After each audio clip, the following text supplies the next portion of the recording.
Sagittarius, hi, welcome to Mystic Queen PH. At ito ang inyong energy update for September 16 to 30, 2025.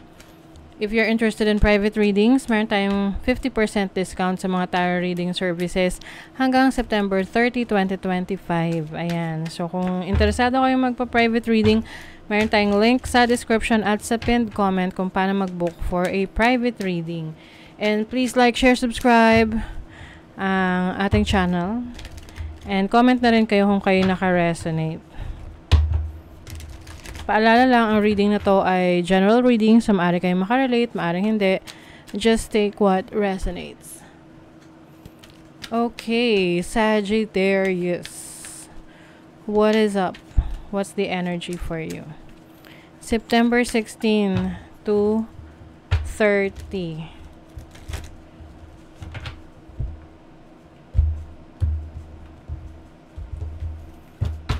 Okay, this is your overall energy, challenge, opportunity, blessing. Bottom of the deck is the Three of Swords. Nako! Sag, merong something is making you feel sad, no? Yung iba sa inyo malungkot. Lalo na if you are holding on to something. Ito yung tipong hindi mo pa let go dahil akala mo ay ito talaga yung para sa'yo, or maaaring natatakot ka sa pagbabago. Oo, na parang alam mo yung feeling na gusto mong may magbago sa buhay mo pero ayaw mo namang or natatakot ka namang bitawan kung ano yung meron ka ngayon. 'Di ba? For example, no, yung trabaho.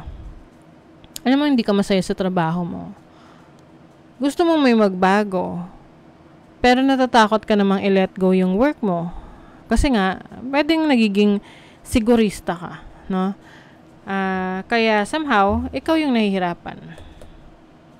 Even sa relationship, hindi ka na masaya sa relationship mo. Gusto mo may magbago, tinatry mo kausapin, tinatry mo i-work out yung situation ng person mo, saka ikaw. Pero mas lalo ka nasasaktan. Kasi ayaw mong bumitaw. Yung iba sa inyo hindi na hindi na rin kayo sigurado sa totoo nyong nararamdaman eh.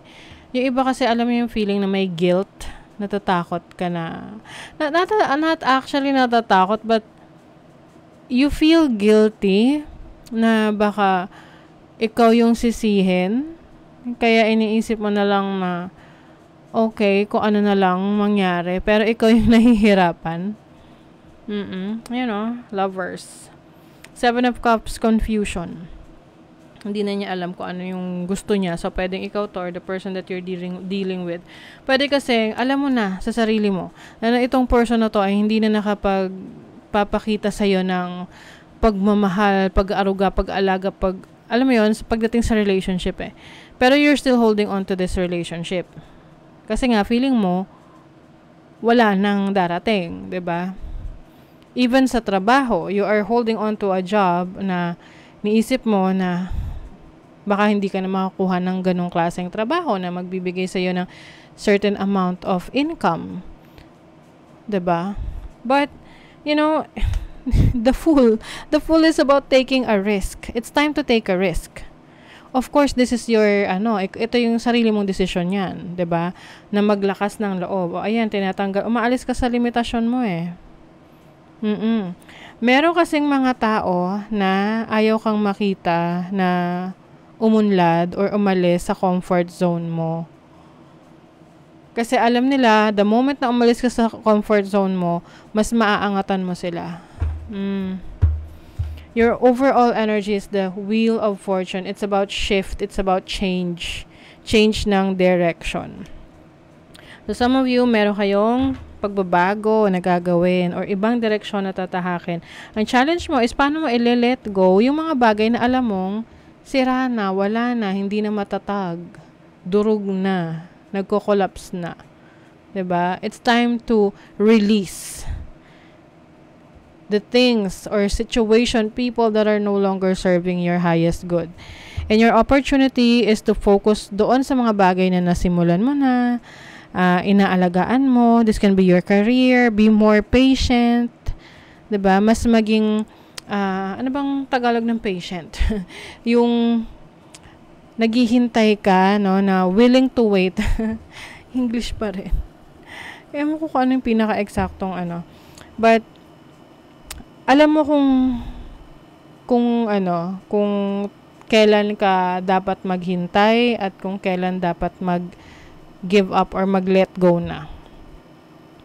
Kasi ito, nasimulan mo na no? You are in the process of, malapit mo nang makita yung resulta ng pinaghirapan mo. Ngayon ka pa ba susuko na makita yung pinaghirapan mo?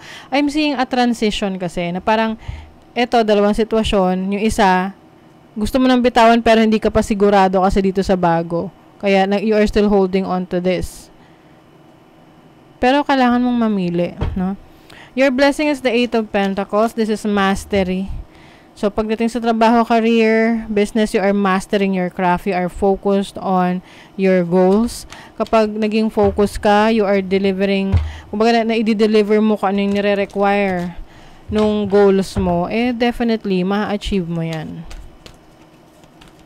Money, career, finances for Sagittarius. You have the Queen of Cups. This is compassion, love, and also creativity. So, pagdating sa finances, career mo, malaking impact sa growth mo ay kung gusto mo yung ginagawa mo. You love what you're doing. Kasi yun yung magbibigay sa'yo ng optimism, ng excitement, inspiration.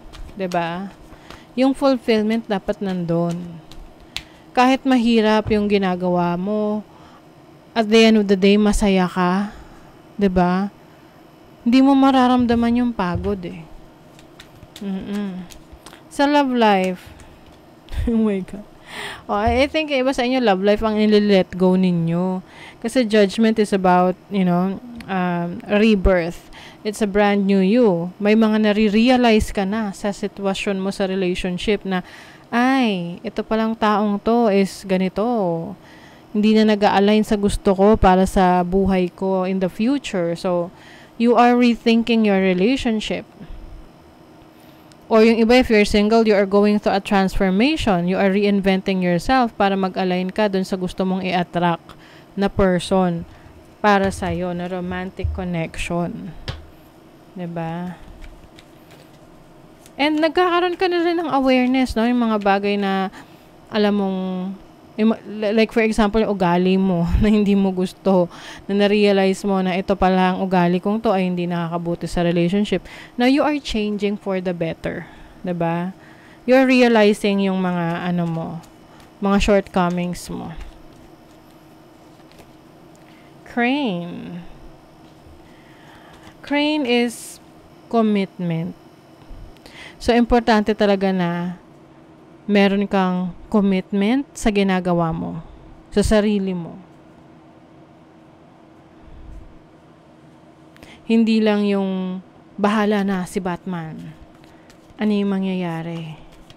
You have to be committed. Kasi kapag committed ka dyan, you are showing up everyday, consistent ka, then definitely you will see results. Great results. The Tree of Life is about expansion, growth. This is about blessings, life's blessings and support.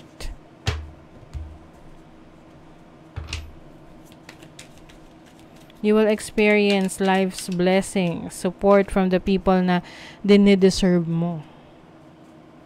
Nagkakaroon ka na ng wise judgment ngayon, spiritual insight. Alam mo kung ano ang makakabuti sa'yo, ano ang hindi. Mas nagiging motivated ka sa mga bagay na nag-a-align sa goals mo, sa pangarap mo. Yan, no? You have to be competent. 'Di ba? You have to be competent.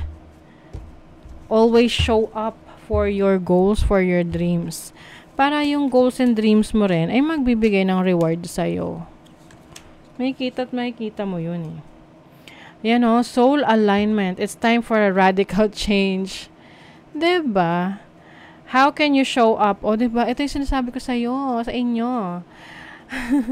How can you show up for yourself in ways that you never have before? Oh my God. I think this is part of the transformation that you're going through. 'Di ba? Um, ito yung yung mga sinasabi ng iba na um, wag mong hintayin na ibang tao mag-save sa'yo kasi kung hihintayin mo sila, paano kung wala? You are the one who can save yourself. Pangbaga, you are your own backup. You have to show up para sa sarili mo, para sa pangarap mo. Kasi hindi naman ibang tao ang susolve sa pangarap mo or magtatrabaho para sa pangarap mo. It should be you. Diba? You align yourself to your goals. Align mo rin yung actions na ginagawa mo. And definitely, you will see the results na gusto mo. And more than that. You have the 8th house. This is transformation. You have Mercury, the planet of communication and knowledge. And Virgo energy is about being detail-oriented. So, I think, inaayos mo ngayon yung mga bagay na kailangan mong improve sa sarili mo, especially yung mga knowledge mo, skills mo. You are improving. Okay? Some of you, gusto nyo magkaroon ng magandang negosyo or investment. So, inaaral nyo rin yun kung paano kayo ano yung step-by-step situation na dapat yung pagdaanan yung proseso na yun. And you're willing to do that. Nagsisimula yan sa pag-aaral. Okay? So, that is your reading, Sagittarius. Thank you so much. See you again.